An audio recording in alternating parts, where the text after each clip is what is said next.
நம்முடைய பொறுமையும் விசுவாசமும் எப்பொழுது வெளிப்பட்டு வருகிறது என்று கேட்டால், நமக்கு கண்ணீர்கள், வேதனைகள், இழப்புகள் வரும்பொழுது தான் அது வெளிப்பட்டு வருகிறது. ஆனால் நாம் எல்லாம் நன்றாக இருக்கும் பொழுது, நம்முடைய வாழ்க்கை சந்தோஷமாக இருக்கும் பொழுது நமக்கு பொறுமை உண்டு, இல்லைன்னா விசுவாசம் உண்டு என்று சொல்லுகிறதில் காரியமில்லை. காரணம் என்று சொன்னால், எல்லாம் சாந்தமாக இருக்கிற ஒரு கடலில் மீன் பிடிக்கிறதுக்கு ரொம்ப எளுப்பம். ஆனால் அலைகள் நிறைந்திருக்கிற இடத்துல நமக்கு ரொம்ப கஷ்டப்பட்டு தான் பண்ணுவார்கள்.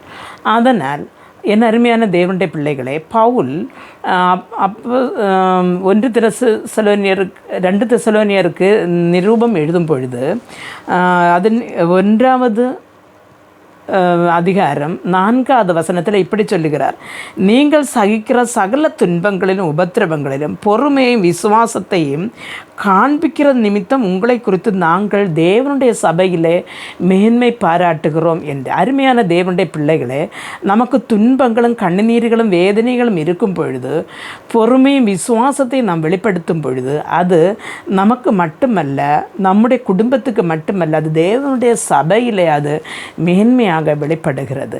அது அடுத்தவர்களுக்கு ஒரு சாட்சியாக இருக்கவும் நம்மளால் முடிகிறது. கர்த்தர் அதற்காக நம்மை ஒருவரையும் வழிநடத்துவாராக. ஜெபிப்போம்.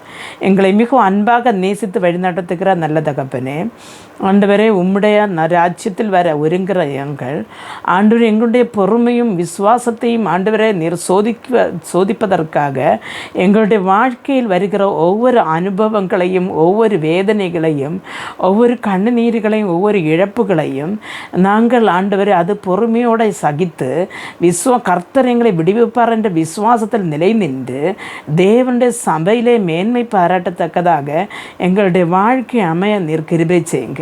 இயேசு கிறிஸ்துவின் நாமத்தில் ஜெபிக்கும்போது ஜெபத்தை கேட்டு பதில்தாரின் ஜீவனுள்ள தகப்பனே, ஆமென்.